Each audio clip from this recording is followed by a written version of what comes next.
We are by nature attracted to what we cannot have. Things that we can have or that we don't have excite our desire more than anything else.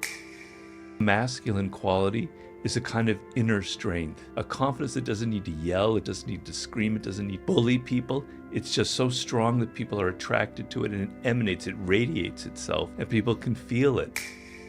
Being competitive is allied with being ambitious. A man who seems ambitious is very, very seductive, and having no ambition is very unmasculine and very anti-seductive.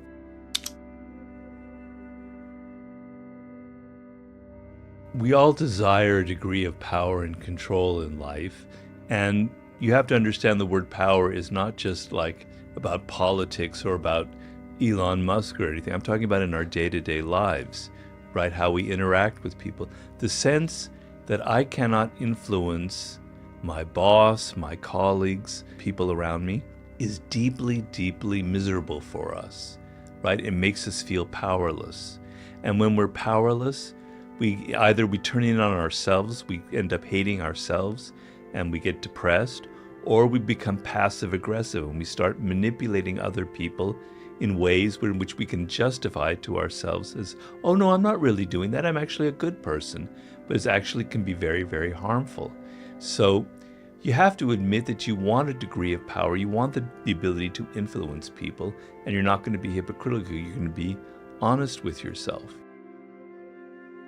Niceness is okay, is a good quality if it's under control, if you understand it and if you use it and you know how to use it strategically, and maybe it's a part of your personality and it's authentic, but it doesn't govern you. You are in control of it. And what happens is, if you're the pleasing type, which is your whole strategy in life is pleasing other people, getting them to like you, which is, a quality that a lot of people have, men and women. It doesn't come from a place of security. It comes from a place of deep, deep insecurity. You don't understand really who you are. You can't control it. And so you're always trying to please people. We can sense, we can smell people's insecurities.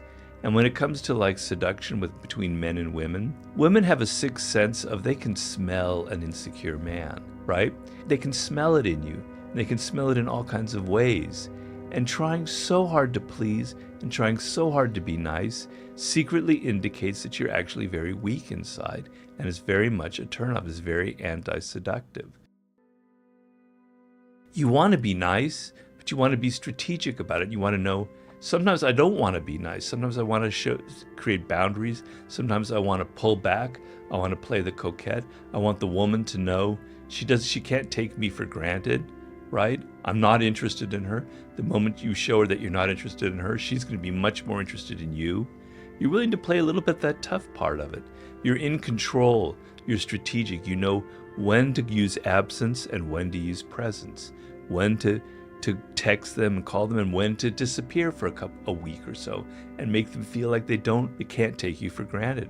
Know when to be nice, and you can use it to effect, but you also know when I don't want to be nice in this world. And that pertains to all sorts of situations and negotiations. If you're always so nice in business, you're going to be you're not going to survive very long. But you're not going to get that from a book. So you can read all of the facts about this is how women think, etc., etc. The best way to do that is by observing them. So if you pay attention to the person that you're trying to seduce, if you start paying attention to women as young at the earliest possible age, you will see these qualities in them. You will see the fact that they are interested more in stories, that they don't want to feel like it's just about sex and you're in a hurry to get them to that point. These aren't great mysteries that you need to read from a book. It's pretty clear if you pay attention, right?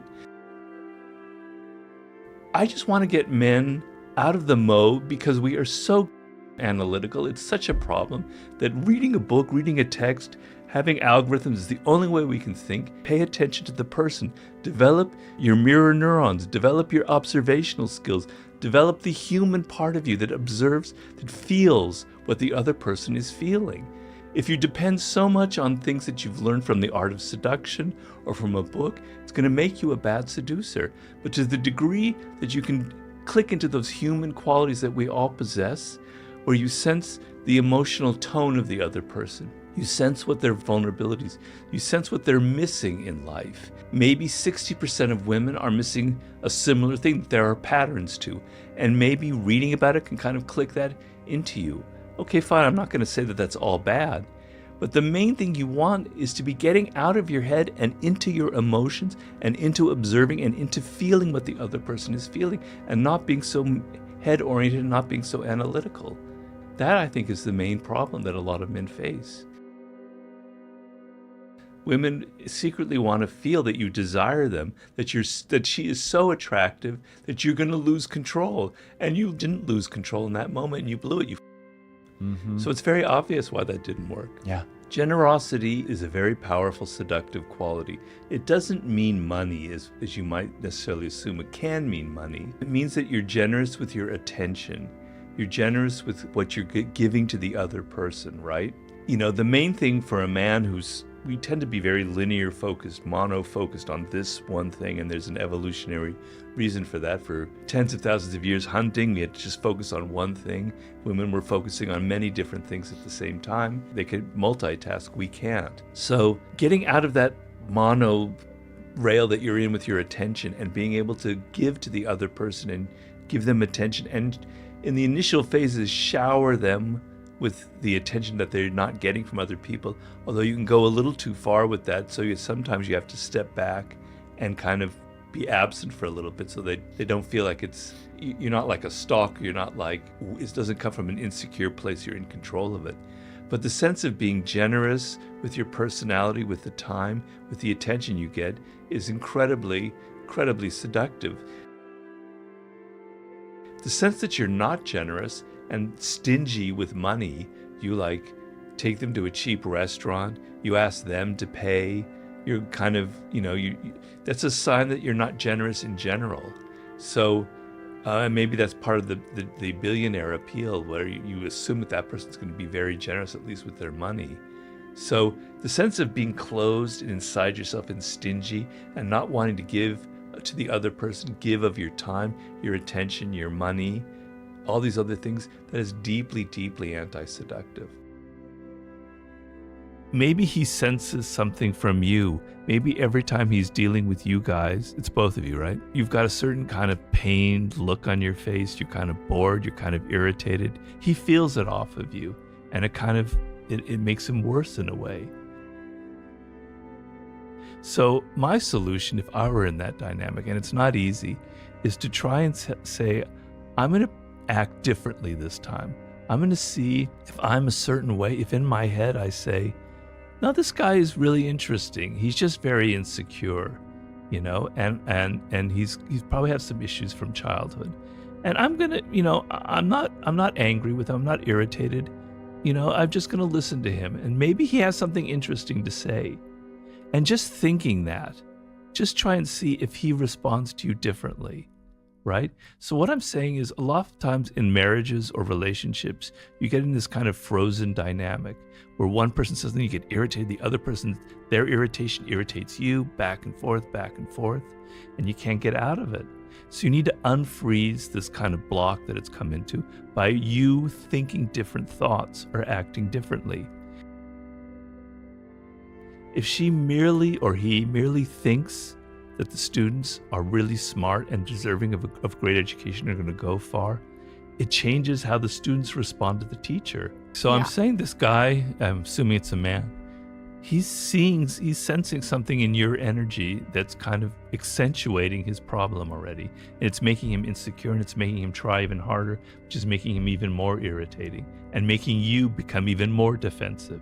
Be aware that we have an animal side to our nature. And some psychologists, I think I talked about this in Human Nature, says 95% of communication between humans is nonverbal. You're not aware of it, but unconsciously you're picking up signals from people, right? You're picking up their stickiness, their lack of openness to you. You're picking up their interest in their eyes. You're picking up all kinds of signals all day long. It's like this internal radar that you're not consciously aware of, but it determines whether you like someone, whether you don't like them, whether you think they're great, whether you think they're irritating, right? So be aware that you're constantly sending out these signals as well, right? How you stand, your tone of voice, the look in your eyes, the fake smiles that you give people.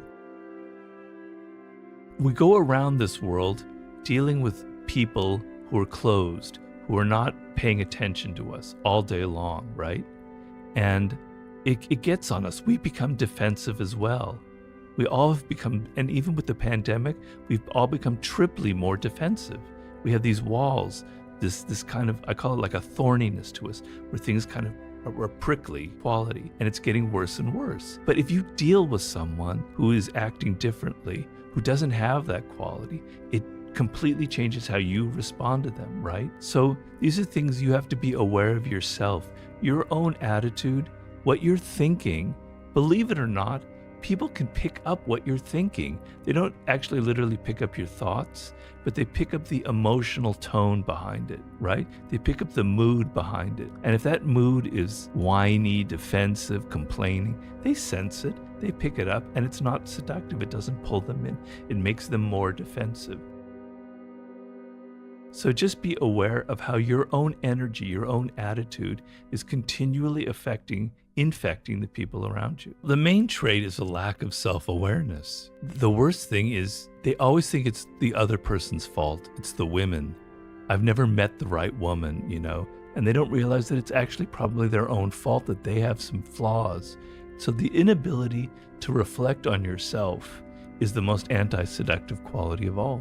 It's also the worst quality in humans can have, because the only way you're going to get better in life and better in the social game, and that's not just for sex, that's just in your office, for your work world, is by looking at yourself honestly and saying, I talk too much. If you can tell yourself, Michael, sometimes you just talk too much. And where does that come from? It comes from insecurity, basically. I'm thinking that the woman, I have to impress her. She needs to be impressed by me because I'm essentially an insecure person. And so you're thinking, what can I say that's going to impress her? Well, I'm going to talk about my work and how brilliant I am. And you don't realize that's very unseductive. What you want to do instead is to stop being self-absorbed and to be outer-absorbed, right? It's not easy if someone's 40 years old and they're like this, it's probably fairly hopeless, I'm afraid. Just the fact that you can tell yourself what's really more important in dating is how deep I'm thinking about the other person, right? This is the main point in the art of seduction. To the degree that you can shut off that internal monologue, that insecure little person inside of you that's always kind of trying to spout things out and impress other people. And you go, what is she thinking about? What is her world like? What was her childhood like? What are her parents like? What's going on in her mind, her world, right? Women have much different worlds than men. I'm afraid to say so. It's not always that way. There's a line. Some women have very masculine energy, some men have very feminine energy. But they're generally, the world that they live in and grew up in is very different from what we are. Can I try and understand it? Can I get into her spirit? What will please her? That's the most important step you can make to getting out of your seduction rap. The ability to get inside the other person's spirit. I have a chapter called Enter Their Spirit. If you can start to do that on your next date, on your next whatever encounter that you have, where you can think about their world and do it deeply. Don't make it a superficial thing where for 30 seconds you kind of go home and also without being intrusive, know how to ask gentle questions that get the other person to open up about their world, about what excites them, about what pleases them, right? Think about gifts. Gifts are a very telling thing about your spirit. So actions speak louder than words, the cliche, right? And gifts are a way to show whether you're someone who's thinking about the other person or not. A typical problem people have is they give expensive gifts, thinking that that's what it means, that shows that I care about it. What you want to do, and it's something that I was doing, and the women in my past can attest to it, is what is it, something that they've said, something about their world, something about an interaction we've had where they revealed something about themselves, right? In little details, right? And you give a gift that signals that pays some attention to that idea or to that feeling. That is so seductive, because what it means is you're paying attention, you're listening, you understand them, you heard what they said 3 days ago, right? And you're giving a gift that reflects that. That's so much more powerful than just spending a lot of money on whatever,